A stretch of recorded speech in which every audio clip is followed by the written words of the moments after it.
Alors, c'est la guerre, ça ne vous a pas échappé, c'est la guerre. Voilà, tous les médias reprennent ça tous en chœur, avec différents types de narration et surtout énormément de propagande. En fait, il y a quasiment que ça. De la propagande, de la propagande, de la propagande. Donc on a les gens qui vont réagir depuis le pré-rationnel avec des bons sentiments, depuis l'approche rationnelle qui est déjà extrêmement rare, parce que la guerre ça évoque la peur, et il y a un phénomène de crispation qui fait qu'en général les gens reviennent sur leur limbisme, mais dans une approche disons plus rationnelle, on peut rejoindre en fait le point de vue de Ludwig von Mises qui disait en gros qu'il ne suffisait pas de lutter contre la guerre, mais de débusquer en fait l'idéologie qui permettait la guerre de façon sous-jacente. Ça c'est une approche vraiment typiquement rationnelle plafonnée, et évidemment cette idéologie, c'est dans une certaine forme d'étatisme, puisque globalement, je ne sais pas si vous avez remarqué, mais ce sont les États qui font la guerre. Et à partir du moment où on doit financer la guerre vis-à-vis d'autrui avec ses propres deniers, les gens sont beaucoup moins pressés de faire la guerre, tout simplement. Et puis après, on peut adopter une approche transrationnelle, c'est ce que nous faisons sur cette chaîne. Le grand public, qui fonctionnant majoritairement depuis son cerveau limbique par manque d'éducation à comment fonctionne son propre système nerveux, va réagir par de la peur, de l'effroi, des bons sentiments, etc., etc.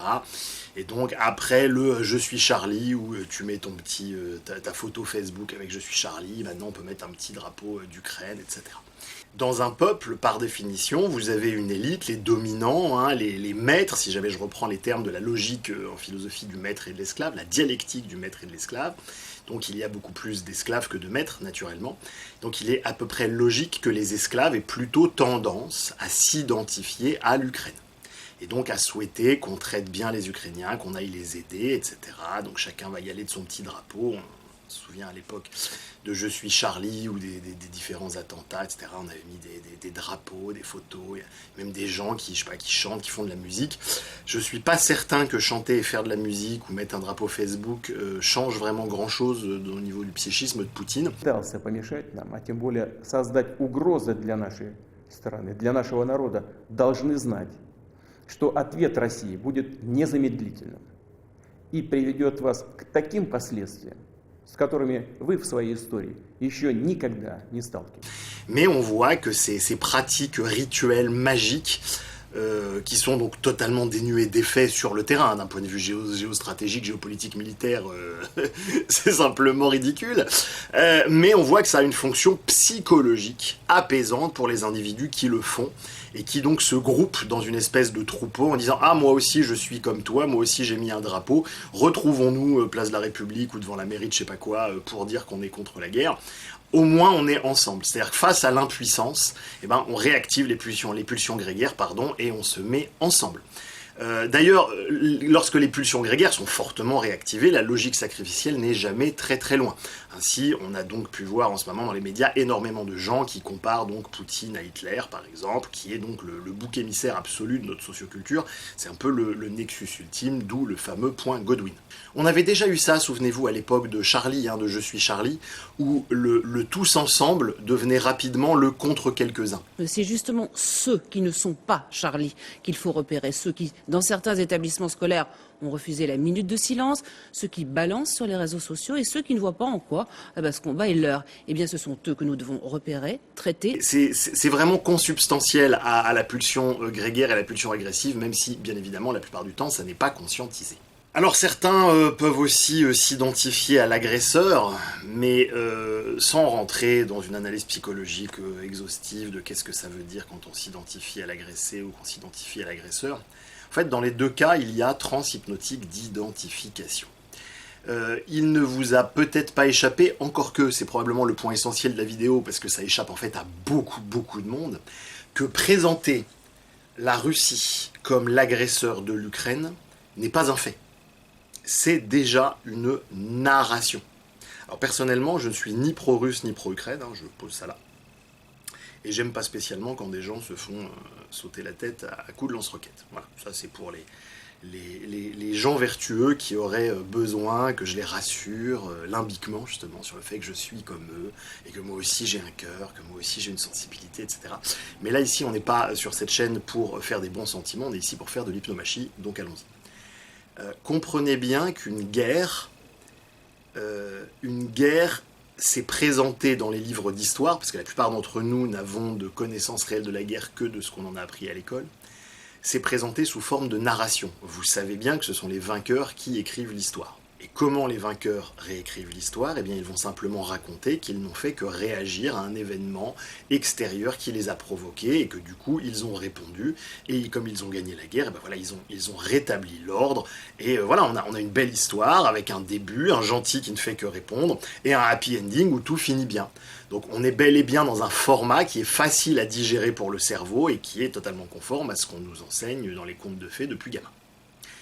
Sauf que, si jamais on sort un petit peu de ces tampons de conscience, de ces ornières et de ces procédés hypnotiques, eh ben on se rend compte en fait qu'une guerre, donc si jamais je vous mets là en haut le moment où ça pète le plus et où on a conflit ouvert, en fait ça fait pas...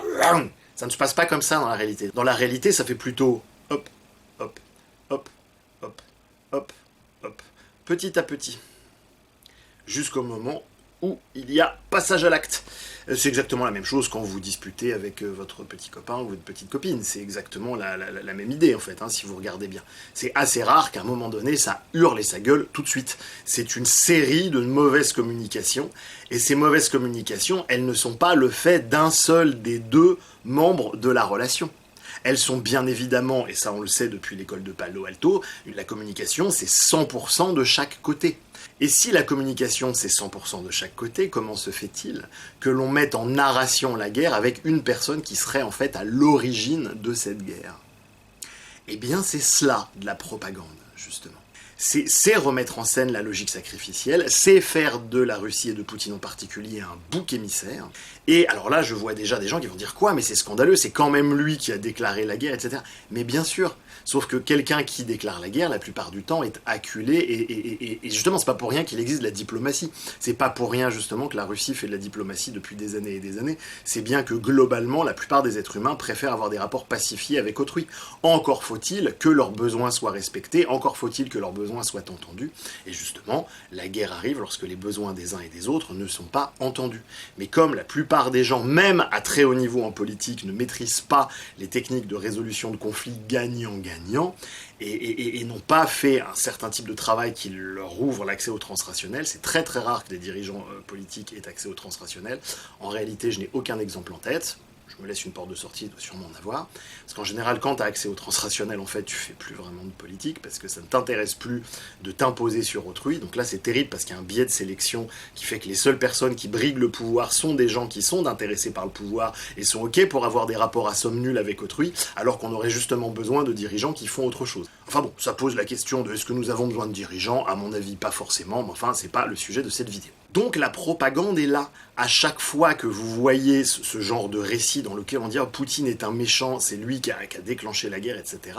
Ben, moi, je ne peux pas m'empêcher d'y voir un relent de logique sacrificielle. Parce que comme disait justement Poutine dans une conférence de presse il y a quelques semaines, à un moment donné, les gars, mon pays est totalement cerné par des bases de l'OTAN et vous continuez d'avancer vers nous.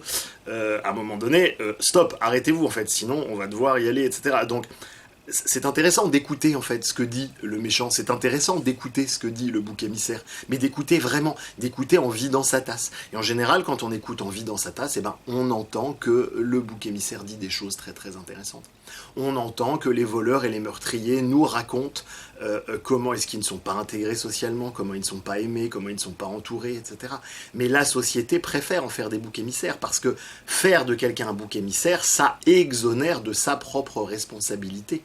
Et c'est tellement plus commode et tellement plus facile, et c'est justement parce que c'est plus commode et plus facile que c'est une forme d'heuristique, que ça économise du glucose, et que le cerveau limbique adore ça. Mais si votre but, et c'est un des buts de la chaîne, est d'accéder à une forme de pensée pondérée, et bien justement ça va demander, dès que vous voyez ce genre de narration, d'avoir un petit warning, évidemment.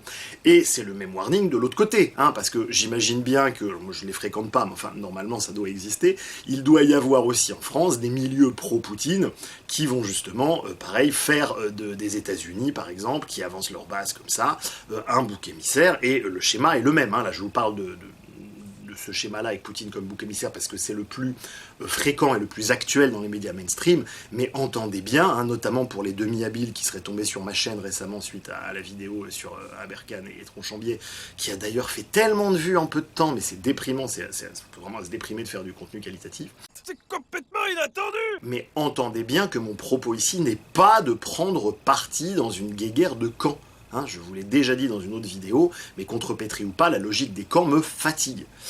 Voilà, donc mon message est autre, mon propos est autre, donc soyez gentils dans les commentaires de ne pas être scandalisé et de ne pas répondre depuis le limbique, genre oh, comment tu peux dire ça, mais non pas du tout, c'est vraiment lui le vrai méchant du vrai méchant. Je vous rappelle, comme disait René Girard, avoir un bouc émissaire, c'est ne pas avoir conscience qu'on l'est.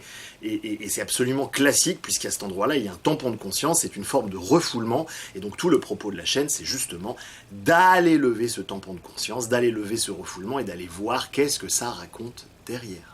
Et qu'est-ce qu'on retrouve derrière? Eh bien, la plupart du temps, on retrouve un besoin de structurer le chaos avec des thématas. Si vous ne savez pas ce que c'est qu'un thémata, je vous renvoie à la vidéo « Pourquoi Hypnomachie c'est de la merde ?» dans lequel j'explique en deuxième partie la notion de thémata en psychologie sociale.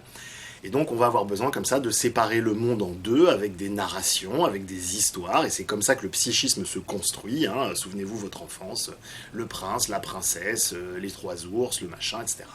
Et donc, on a des personnages archétypaux et que ça va nous forger les bases de notre psychisme.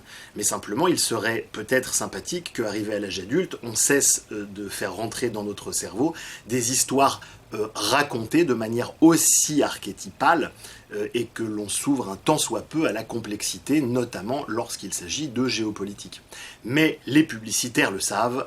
Il ne faut jamais prendre les gens pour des cons, mais il ne faut pas oublier qu'ils le sont. Donc ils nous servent des histoires pour enfants, puisqu'ils parlent à notre limbisme. À vous ensuite de faire attention à ce que vous mettez dans votre système nerveux, tout simplement. Voilà, petite capsule rapide, parce que guerre en Ukraine, tout ça, donc fatalement tout le monde en parle, et je pensais que ça pouvait être intéressant de délivrer ces quelques recadrages girardiens. Si cette vidéo t'a plu, eh bien partage sur les réseaux sociaux, pouce vers le haut, n'hésite pas à te balader sur la chaîne, à regarder un petit peu les autres vidéos, notamment si tu es nouveau, la playlist pour les nuls, parce que vraiment la démarche d'Hypnomachie est très très singulière, très particulière, et si tu la prends comme une chaîne YouTube lambda, je crains qu'il n'y ait un léger mismatch, pardon. Donc pour qu'on puisse bien se comprendre et avoir des échanges féconds, je t'invite à faire ça si tu le veux bien. Voilà, merci aux tipeurs comme d'habitude, sans qui la chaîne n'existerait probablement pas, et moi je te dis à très très bientôt. Salut Internet!